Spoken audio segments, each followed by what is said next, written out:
अब हम 4 electron pairs में से अगली एग्जांपल जो लेते हैं उसमें 2 बॉन्ड पेयर हैं, 2 लोन पेयर्स हैं। और इस तरह के मॉलिक्यूल्स की एग्जांपल जो है वो वाटर है। ठीक है, वाटर में सेंट्रल हमारे पास ऑक्सीजन आ जाएगा और उसको 2 हाइड्रोजन सराउंड करें। ऑक्सीजन के एटॉमिक नंबर 8 है, electronic configuration 1s2 2s2, 2px में 2, 2py में 1 और 2pz में भी 1। वाटर मॉलिक्यूल के अंदर ऑक्सीजन की ये इलेक्ट्रॉनिक कन्फिग्रेशन है। ठीक है, in water molecule has 4 electron pairs. Water molecule के अंदर 4 इलेक्ट्रॉन पेयर्स, 4 में से 2 bond pairs and 2 lone pairs. The lone pair repulsion जो है मैक्सिमम होती है as compare to bond pair repulsion, और इससे HOH का एंगल जो है 104 तक रिड्यूस हो जाएगा।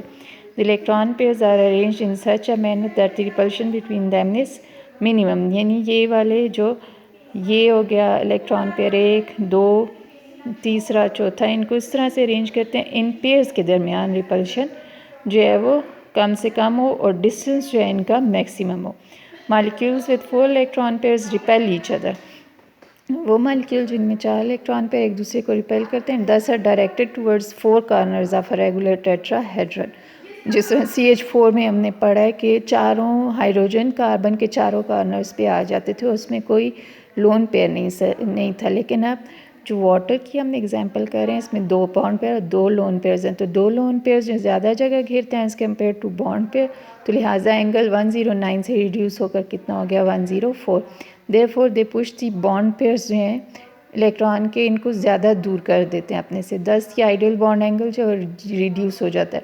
Moreover due to absence of atoms on lone pair, अब इन लोन पेयर्स के ऊपर कोई एटम्स जो है वो मौजूद नहीं है, तो जो वाटर मॉलिक्यूल है वो क्या हो गया, बेंट हो गया। ठीक है, और एंगल इसमें कितना हो गया, at an angle of 104.5 degrees. इस such a molecule is called a bent molecule. ये वाला मॉलिक्यूल बेंट मॉलिक्यूल होता है, यानी वी शेप्ड इसकी स्ट्रक्चर होती है। हमने आपको बताती हूँ, यानी H2O है, सेंट्रल एटम इसमें ऑक्सीजन है, ऑक्सीजन का एटॉमिक नंबर 8 है, 1s2 2s2 2px1 2py1 और 2pz1।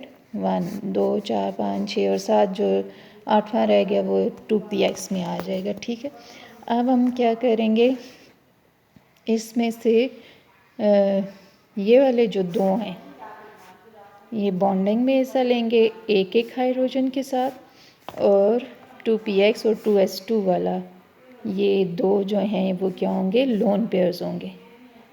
ये दोनों क्या हैं, लोन पेयर्स हैं। ठीक है, और ये वाले जो हैं ये इस हाइड्रोजन के साथ क्या करेंगे, बॉन्ड बनाएंगे।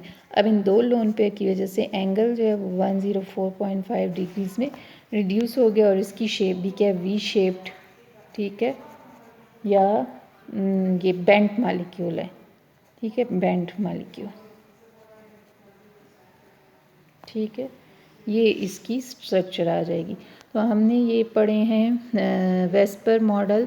पहली शेप हमने पढ़ी जिसमें 2 इलेक्ट्रॉन पेयर्स हैं, 180 डिग्रीज़ का एंगल है, दोनों जो है बॉन्डिंग में हिस्सा ले रहे हैं, कोई लोन पेयर नहीं है, लीनियर स्ट्रक्चर है। दूसरा हमने पढ़ा 3 इलेक्ट्रॉन पेयर्स हैं, तीनों बॉन्डिंग है, बॉन्ड पेयर्स हैं, कोई लोन पेयर नहीं, बॉन्डिंग में हिस्सा ले रहे हैं, उनमें एंगल 120 डिग्रीज़ का। फिर हमने 3 जो इलेक्ट्रॉन पेयर्स पढ़े उनमें से 2 बॉन्ड पेयर हैं, एक लोन पेयर है। ठीक है, वो एग्जांपल अमोनिया की आ गई। ठीक है, तो अमोनिया में एंगल जो है वो 120 से रिड्यूस होकर 107 हो गया, 3 बॉन्ड पेयर एक लोन पेयर, और शेप ट्राइगोनल पिरामिडल आ गई। सॉरी, अमोनिया की नहीं बल्कि हमने SnCl2 पढ़ा है। 3 जो इलेक्ट्रॉन पेयर्स हैं उनमें से 2 बॉन्ड पेयर एक लोन पेयर। ठीक है, तो उसमें से 2 बॉन्डिंग में हिस्सा ले रहे हैं, एक लोन पेयर है, एंगल उसका 120 से रिड्यूस हो गया कितना, 95 डिग्रीज़ में। उसकी स्ट्रक्चर एंगुलर और बेंट है। फिर हमने 4 इलेक्ट्रॉन पेयर्स की पढ़ी। जो पहले जो हैं चारों के चारों जो हैं वो बॉन्ड पेयर्स हैं, जैसे CH4 में चारों बॉन्ड बना रहे। फिर दूसरी एग्जांपल हमने पढ़ी NH3 की, जिनमें से 3 बॉन्ड पेयर हैं, एक लोन पेयर है। और तीसरी एग्जांपल हमने वाटर की पढ़ी जिसमें 2 लोन पेयर और 2 जो हैं वो क्या हैं, बॉन्ड पेयर, और उसमें एंगल जो है रिड्यूस होकर कितना हो गया 104.5। वाटर की स्ट्रक्चर क्या होगी, वी शेप्ड या ये बेंट मॉलिक्यूल है। तो ये हमारी जो वेस्पर थ्योरी है इधर आके कंप्लीट होगी। और उम्मीद करती हूँ आपको समझ आ गई होगी, ना समझ आए तो आप पूछ लीजिए।